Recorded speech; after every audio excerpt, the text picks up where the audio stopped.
Okay, right now I'd like to share with you a very personal, growth or transforming moment in my life. And that was the moment, if you'd call it a moment, where I left the Catholic and Christian faith. So I was raised in a very religious, Irish Catholic family. Um, I loved and respected my parents. And out of that, I really wanted to take all the information and the guidance that they gave me growing up on pure faith, out of respect and love for them. And beyond that, I always appreciated the way that Jesus' message always rang true in my heart. The idea that we need to forgive and love our neighbor, and the golden rule: do unto others as you would have them do unto you, and not to judge. I think those themes, resonate with most of us on a deep level. And so, as a younger person, I kind of said to myself, well, he must have been legit. He must have been God and everything that he said that he was, because that message rings true. And, I never really, not never, but as in high school and college years, I never really could convince myself of the Old Testament stories about the Garden of Eden, Adam and Eve. Noah's Ark is like the most ridiculous story I've ever heard. That this guy would have gone out and gathered up, male and female animals of every species and put them on a fucking boat. Okay, that didn't happen. Or that the rainbow had come out as a sign of God's covenant with humankind, like as if before the Noah's Ark event that water didn't refract a light into the visible spectrum. Um, Come on now. Never really believed any of that stuff, as a young adult or certainly an adult.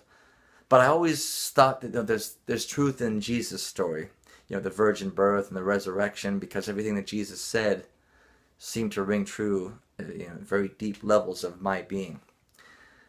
But that said, I also had a quest for the truth, and as much as I believed it and respected it, look, I went to church every Sunday. I sang all the songs. I wanted to be a good boy and be, faithful to my parents and follow their teaching and their religion, like I'm sure most of us do as young adults and even as adults. But I also kind of said to myself, if someone can show me proof that Jesus was bogus, wasn't true, then I want to know that. I want to live in the real world. Um, and I don't know how old I was, but I kind of stopped going to church. It wasn't resonating with me. I didn't see sex as this evil thing. Some of the Ten Commandments to me seemed ridiculous. You say honor the Sabbath. What does honor the Sabbath mean? I can honor the Sabbath by loving people. And what's the Sabbath? Christians celebrate Sabbath on Sunday, but in Jewish tradition, the Sabbath is on Saturday. So, WTF? What kind of meat I can eat on what given day? Come on. What color pants I can wear? So, what is the basis for these rules? If no one's getting hurt by it, then God really shouldn't care. What does God care what I covet? Or what, we make up the words that we say. Um, and so in this quest for truth, I really started to examine what was it that I'm supposed to believe to be saved, to be a good person. Well, it was that the story is that Jesus, died and was resurrected. Okay. And after he was resurrected, flesh and blood. Well, what happened to Jesus' body after he was resurrected? Well, the story that I have to believe is that he just lifted off up through the clouds, up through the atmosphere. That Jesus is floating around in outer space, in some other part of space-time, because heaven is part of this space-time, this reality, this universe. Now, that may have been believable 2,000 years ago, but sorry, that's fucking ridiculous. And you can think that's a viable story and believable, and I won't judge you for that. Fine. But you gotta understand that some of us cannot make ourselves believe that that is actually what happened. That Jesus resurrected from the dead and is lifted off through the clouds. He's up there floating around Saturn right now, or You know, if our telescopes are powerful enough, we'll see Jesus Christ floating in outer space up there by God in heaven. And that's it. So, you know, understand, some of us, we can't just snap our fingers and make ourselves believe things that our logic tells us probably didn't happen, any more than I can believe the story of the Easter Bunny or the Tooth Fairy. And so your whole logic falls apart right there, right? That I have to believe that story to be a good person. And here's the evil twist on it. Not only do I have to believe it, but you want my money. Yes, all are welcome. Oh, by the way, here's a basket because God wants you to pay homage. Give us your money. Give us your power. You know, someone who says they have the answers for what happens when we die is lying to you. They have something to sell you. And you see all these fucking Christian, you know, evangelicals out in the corner. They're salesmen, you know, selling you bullshit. And if it's selling you a falsehood about what life is about, what you can do with your time on earth, they're enslaving you and taking your money in the process. And beyond that, you know, when I was a person of faith in my 20s and you know, high school years, I never fully appreciated the fact that I'm alive right now and I'm not going to be here forever.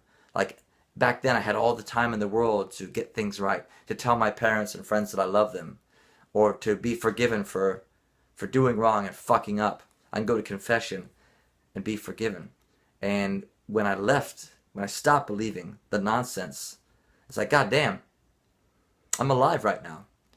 I need to get it right now. I need to A, appreciate this moment, B, say what it is that I want to say before I'm gone, before my parents are gone. Say I love you and patch up those wounds and express who I am in this moment.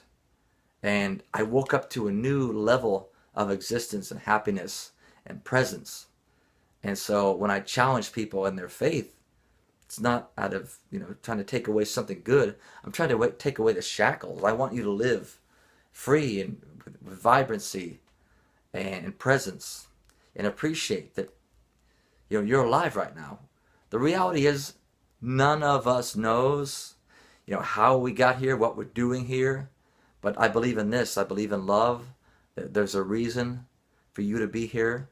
And we all, there's, you know, the reason for us to be here is to take care and love each other. And what is love? It is understanding that we're all connected. That I want you to be happy and free. And we just, you know, we don't live up to that, especially Christians and other religions. You pay lip service to love, but you don't know what love is. You can't say you love someone and then tell them they can't do what it is that makes them happy. Have sex or do whatever the fuck they want to do in their life if they're not hurting someone else. They want to, you know, eat whatever food or wear purple pants or get tattoos. You know, love mandates that you allow them that freedom. And when we love each other that way and give each other that freedom, you know, think of the you know, the issues that we can tackle, the progress that we can make. There's so much potential in humanity, and part of that potential is going to be manifest when we destroy these bullshit religions, right? They're all cults. You know, I'm not a religious person. I'm a spiritual person. Again, that we're all connected, that we're here to love each other. But, you know, dogma and the idea that God reveals His truth to you and I'm supposed to pay you money, that's evil. I'll speak out against that till the day I die. Whether I die tomorrow, next week, next year, don't give a fuck.